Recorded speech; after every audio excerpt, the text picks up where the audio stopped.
Ya, selamat pagi teman-teman. Kami dari kelompok 3 ada saya, itu Siva, Argi, Cita, dan Ega. Kami akan menyampaikan materi kelompok kami tentang bagaimana mendesain komponen-komponen dalam kurikulum. Selamat menikmati teman-teman. Baik, di sini saya Cita Mutiara Amalia akan menjelaskan mengenai komponen-komponen kurikulum. Merujuk pada fungsi kurikulum dalam proses pendidikan yang menjadi alat mencapai tujuan pendidikan, sebagai alat pendidikan, kurikulum mempunyai komponen-komponen penunjang yang saling mendukung satu sama lain. Komponen-komponen itu antara lain adalah yang pertama, komponen tujuan, yang kedua, komponen isi atau materi, yang ketiga adalah komponen proses, dan yang terakhir adalah komponen evaluasi. Yang pertama adalah komponen tujuan. Tujuan mempunyai peranan yang sangat penting dan strategis dalam kerangka dasar kurikulum, karena akan mengarahkan dan mempengaruhi komponen-komponen kurikulum lainnya. Dalam penyusunan suatu kurikulum, perumusan tujuan ditetapkan terlebih dahulu sebelum menetapkan komponen yang lainnya. Tujuan pendidikan suatu negara tidak bisa dipisahkan dan merupakan penjabaran dari tujuan negara atau falsafah negara, karena pendidikan merupakan alat untuk mencapai tujuan negara. Selanjutnya, saya Ega Sanjaya, NIM 201052410019 akan menjelaskan tentang komponen isi atau materi. Komponen isi dan struktur program atau materi merupakan materi yang diprogramkan untuk mencapai tujuan pendidikan yang telah ditetapkan. Isi atau materi yang dimaksud biasanya berupa materi bidang-bidang studi, misalnya matematika, bahasa Indonesia, IPA, IPS, akhlak, Syar'i, bahasa Arab, dan lain sebagainya. Bidang-bidang studi tersebut disesuaikan dengan jenis, jenjang, dan jalur pendidikan yang ada. Dan bidang-bidang studi tersebut biasanya telah dicantumkan atau dimuatkan dalam struktur program kurikulum suatu sekolah. Selanjutnya, kriteria memilih isi atau materi. Menurut Hilda Taba, memberikan kriteria untuk memilih isi atau materi kurikulum sebagai berikut. A. Materi itu harus sahih dan signifikan, artinya harus menggambarkan pengetahuan yang mutakhir. B. Materi itu harus relevan dengan kenyataan sosial dan kultural agar peserta didik lebih mampu memahami fenomena dunia, termasuk perubahan-perubahan yang terjadi. C. Materi itu harus mengandung keseimbangan antara keluasan dan kedalaman. D. Materi harus mencakup berbagai ragam tujuan. E. Materi harus sesuai dengan kemampuan dan pengalaman peserta didik. Dan F. Materi harus sesuai dengan kebutuhan dan minat peserta didik. Ini komponen kurikulum yang 3. Ini tadi kan ada 4, ini yang 3. Yang 3 itu adalah komponen proses, yang disebut juga komponen kegiatan pembelajaran. Jadi sama saja proses kegiatan pembelajaran. Meliputi 3 hal, yaitu strategi pembelajaran, metode pembelajaran, dan yang ketiga adalah sumber-sumber belajar.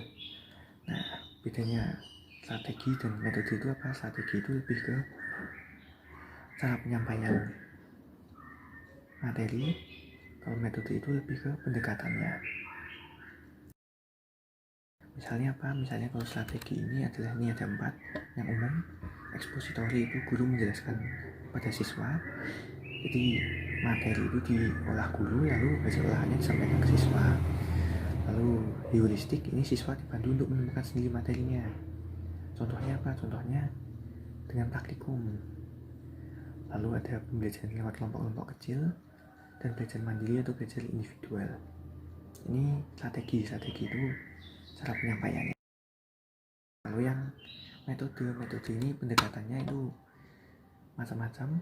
Misalnya pendekatan pada fokusnya pada materi yang akan disampaikan. Jadi entah siswa dari latar belakang apa, tapi tujuannya satu, yaitu memahami materi yang akan disampaikan. Lalu ada juga pendekatan yang berpusat pada peserta didik, ini yang disebut pendekatan kontekstual, yaitu memperhatikan latar belakang siswa, pengetahuan, pengalaman sebelumnya. Ada juga orientasinya pada kehidupan di masyarakat. Jadi siswa ini dipandu agar materi yang dipelajarinya itu aplikatif untuk menyelesaikan masalah-masalah yang di masyarakat. lalu sumber-sumber nanti metode ini akan dijelaskan lebih rinci pada bagian desain. Nanti akan sampaikan pemateri setelah saya. Lalu yang sumber-sumber belajar itu macam-macam, ada lewat visual, misalnya poster, teks, lalu audio, misalnya ya podcast, ada juga kinestetik maupun gabungan ketiganya. Jadi baik strategi itu tadi cara penyampaian, metode itu pendekatan, dan juga sumber-sumber belajar ini mana yang lebih baik itu bergantung pada situasi dan kondisi, menyesuaikan saja ya. Assalamualaikum warahmatullahi wabarakatuh. Perkenalkan, nama saya Seva Anataru, NIM 2010524108. Komponen evaluasi. Evaluasi adalah suatu proses interaksi, deskripsi, dan pertimbangan untuk menemukan hakikat dan nilai dari suatu hal yang dievaluasi, dalam hal ini kurikulum. Evaluasi kurikulum sebenarnya dimaksudkan untuk memperbaiki substansi kurikulum, prosedur implementasi, metode instruksional, serta pengaruhnya pada pelajaran dan perilaku siswa. Menurut Aritz Lewy, dalam Zainal Arifin, aspek-aspek evaluasi kurikulum harusnya sesuai dengan tahap-tahap dalam pengembangan kurikulum, yaitu penentuan tujuan umum, perencanaan, uji coba dan revisi, uji lapangan, pelaksanaan kurikulum, dan pengawasan mutu. Desain pengembangan kurikulum. Desain kurikulum menyangkut pada pola perorganisasian unsur-unsur atau komponen kurikulum. Penyusunan desain kurikulum dapat dilihat dari dua dimensi, yaitu dimensi horizontal dan dimensi vertikal. Dimensi horizontal berkenaan dengan penyusunan dari lingkup isi kurikulum. Susunan lingkup ini diintegrasikan dengan proses belajar dan mengajar. Dimensi vertikal menyangkut penyusunan sekuen bahan ajar berdasarkan tingkat kesukaran.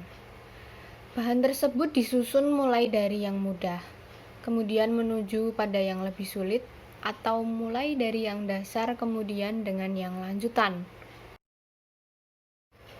Berdasarkan pada apa yang menjadi fokus pengajaran, terdapat 3 pola desain kurikulum, yaitu yang pertama, subject-centered design adalah suatu desain kurikulum yang berpusat pada bahan ajar. Yang kedua, learner-centered design adalah suatu desain kurikulum yang mengutamakan peranan siswa. Yang ketiga, problem-centered design adalah desain kurikulum yang berpusat pada masalah-masalah yang dihadapi dalam masyarakat.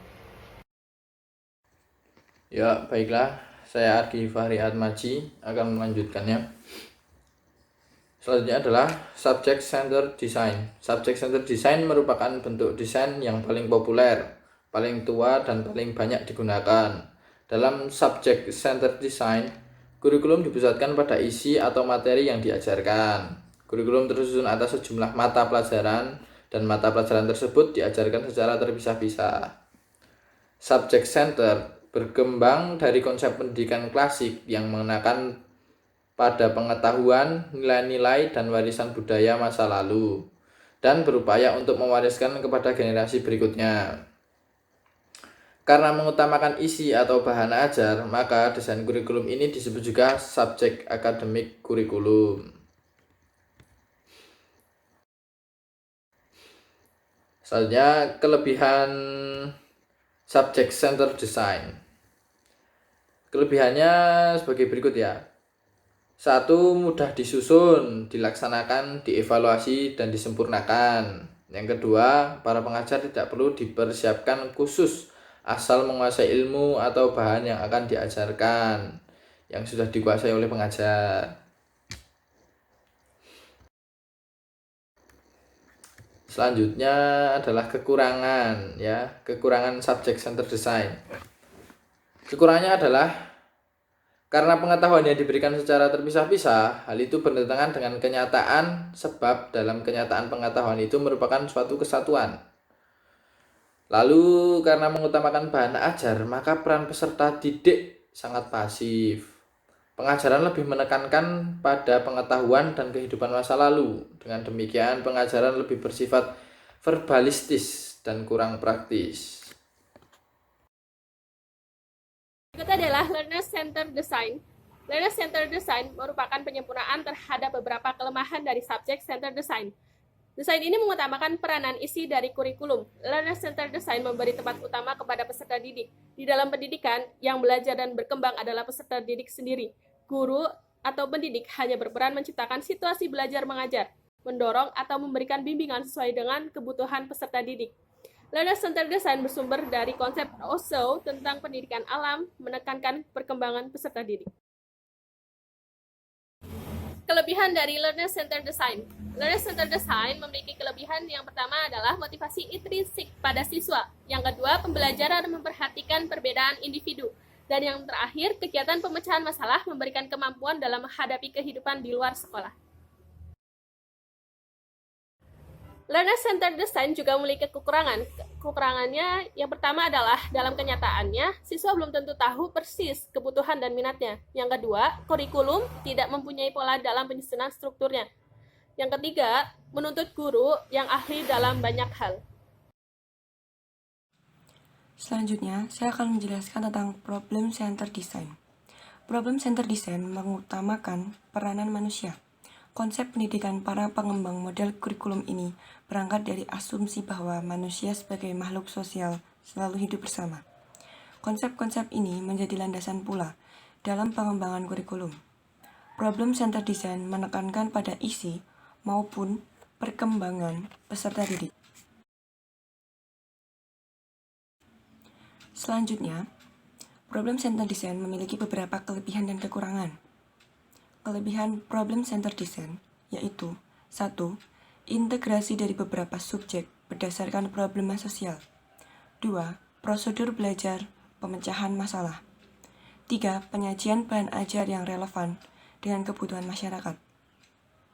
Kemudian, Problem Centered Design memiliki kelemahan yaitu 1. Penentuan lingkup atau sequence dari bidang kehidupan yang esensial sulit dilakukan. 2. Kurang atau lemahnya kontinuitas atau integritas organisasi isi kurikulum. 3. Mengabaikan warisan budaya. Karakteristik desain kurikulum. Untuk yang pertama yaitu subject matter. Sumber tujuannya mata pelajaran yang harus dipelajari. Cara mengorganisir pembelajaran dengan disiplin ilmu seperti kimia. Yang kedua, kompetensi. Sumber tujuan kompetensi yang dipersyaratkan. Cara mengorganisir pembelajaran yaitu elemen kompetensi atau blok pembelajaran. Yang ketiga, humanistik. Sumber tujuannya sifat yang dipelajari.